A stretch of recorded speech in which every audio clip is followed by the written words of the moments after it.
Nietzsche said, "Morals are perpetually being transformed by successful crimes." Balzac said, "Behind every great fortune there is a crime." The secret of a great success for which you are at a loss to account is a crime that has never been found out, because it was properly executed. The secret of a great fortune made without apparent cause is soon forgotten if the crime is committed in a respectable way. Nietzsche said, "Success has always been the greatest liar." He could equally have said, "Success has always been the greatest crime." Our whole world is shaped by the successful crimes, the successful criminals. When crime succeeds, everyone forgets the crime and worships the criminal. Just look at the world. Who's in charge? It's the successful criminals. In a moral world, they would all be in jail, or executed. Why is the French Revolution the event that most frightens the super-rich elites, the event which they most demonize? It's because the criminals, instead of being rewarded and praised, were marched to their fate. Justice was done. Crime didn't pay. The French nobility were unable to make an offer the people couldn't refuse. The French people, at last, refused to do the bidding of the elites, and took their righteous revenge. Revolution is where the values of a society are inverted. The former winners become the losers, and the former losers become the winners. The task of the criminal elites is to ensure that the people never wake up to their crimes, and so never launch a revolution to get rid of them. They have three great strategies to ensure this result: divide and rule, atomize the masses, create fragmentation and division everywhere, promote extreme individualism and libertarianism, detest and demonize the collective, so that people feel no common bonds, and no desire to unite against their oppressors. Make sure that everyone is always looking out for number one. Promote selfish gene theory as a great truth. Ignore altruistic gene theory. Bread and circuses, give the people endless junk food and junk entertainment. Keep their bodies constantly full and bloated, so that they can't move and can't think. Keep them permanently distracted by addictive stories and make them worship the celebrities that play the protagonists of the stories, thus endorsing the rule of the super-rich elite. Put a smartphone, which is to say a dumb phone, in everyone's pocket and make it constantly ding, so that people never have any time to think, and never once get round to plotting the revolution. Keep the dumb masses permanently entranced by the spectacle, the bigger the better. The idiots can't get enough of the spectacular. The spectacle beats all. Modern life is nothing but one fake spectacle after another.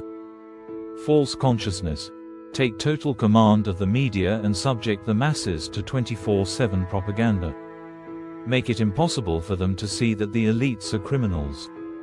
Constantly present the elites as heroes, saints, the successful, the righteous, the elect, the saved, the chosen by God, the special ones, the healer, the fixers, the rescuers, the messiahs, those who are divinely favored. Present their enemies as bitter and twisted malcontents, sore losers, and general failures, consumed by envy and resentment. Make it clear that if these people ever come to power, the world will end. Everything will collapse. Call them socialists, communists, collectivists, totalitarians. Say they detest freedom and democracy, and never admit what's really going on. That it's all about freedom and dumbocracy, the twin pillars of the idiocracy, the biggest crime of all. These are the tried and tested techniques the super-rich elites deploy to ensure that the dumbed-down masses never see the truth and never rise up. The criminals are successful because they are master psychologists. They know you better than you know yourself. They know how to make you worship them rather than overthrow them. They have made you all idiots. That's their greatest crime, their most successful transgression. The last thing the elites want is an intelligent humanity, because then they wouldn't be the elites anymore. But a new power has emerged in the East that is terrifying the wits out of the Western criminals: Mordor. China. The Chinese see right through the super-rich elites of the West. They see with perfect clarity that they are decadent, degenerate and failing. The super-rich elites are mounting the usual attempts to monster the Chinese, to demonize them. The problem is that the Chinese don't care. The Chinese are far too powerful. And that means everything is going to change. The American empire is over. It has fallen. The barbarians, the Chinese, are at the gates, getting ready to sack and loot the bloated, decaying, deluded, shining city on the hill. If you preach the gospel of weakness, of fragmentation, of distraction, disunion, and false consciousness, then, when the great power comes calling, there's nothing you can do to beat off their attack. They are strong and united. You are weak and divided. Rome succeeded only when it was based on unity. Rome was destroyed by Christianity, the gospel of the pursuit of personal salvation in another world. The barbarians were a tight collective, up against a loose bunch of individuals who cared only for themselves. There could only be one winner. Exactly the same is true today. The West's obsession with extreme individualism has destroyed it, because now it is up against the extreme collective, with total unity of purpose and single-mindedness. The age of the Chinese Empire is beginning. It won't be paradise, but it will certainly be much better than the last 4 decades of the collapsing American empire, as it maniacally transferred an obscene amount of wealth from the people to the super-rich elites. When the Soviet Union fell, the Russian predatory capitalists saw this as the golden ticket to steal as much money as they could from the people, and they succeeded beyond their wildest dreams. In the West, the people were so corrupted, so abused, so enthralled to the elites, that when the whole house of cards collapsed in the financial meltdown of 2008, the people agreed to bail out the super-rich and make them even richer, while saddling themselves with debts they could never repay. The super-rich criminals got away with it. Again, you don't need to be a bank robber when you own the banks and the government and can help yourself to all of the people's money at your whim. But now the fat lady has stepped forward and is about to sing. The West is terrified of China, and can't do anything about it. China can easily face down the West, and why shouldn't it? Why wouldn't it? Wouldn't you? The Western criminals are finished. Good riddance. The task is not to save the falling empire, but to ensure that the new West that rises from its ashes is nothing like what came before. Revalue all values.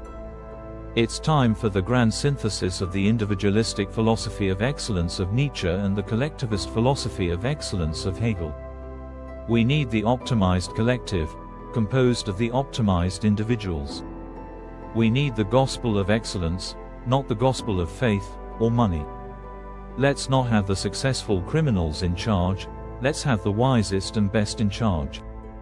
As they always should have been. Plato gave the blueprint millennia ago, but the criminals despised Plato, just as Plato despised them right back. For Plato, the lowest of the low were the lovers of gain. Plato supported the lovers of wisdom and lovers of honor. The world we currently live in is one without honor, without wisdom, and entirely devoted to gain. Greed is good. Greed has been sanctified. Predatory capitalism is the exact means of making personal gain the driver of the West. The West has no values. It cares only about profit. The American dream, which is also the Western dream, is all about the individual becoming obscenely wealthy, and screw everyone else. And that's exactly what has happened. Everyone else got screwed. Who runs America? The obscenely wealthy who care feck all for America or their fellow Americans. 1 + 1 = 2. That's why America's fall is inevitable, and well underway. It's irreversible. The logic of collapse cannot be averted. But in the ruins resides our greatest hope. The future is ours. We are the plan. We are destiny. In hoc signo vinces. We do not drive around in gold Rolls Royces. We do not have a cult of the personality. We have always used pseudonyms. We have not asked you to believe a single thing we have said. We have presented you with material that is either rational or irrational. If it's rational, it's true. If it's irrational, it's false. It's as simple as that. Of course, we have placed an immense demand on you to be rational. If you are not rational, you will reject our rational arguments, the truth, and embrace the irrational demands of our enemies, the lie. The day of victory is coming. We are the coming race. We are hyper-humanity. We are the Illumikoi. Mark our words, we are coming. Not today, not tomorrow, but we are on our way. There will be many setbacks and incredible resistance, but so what? Vincit omnia veritas, truth conquers all.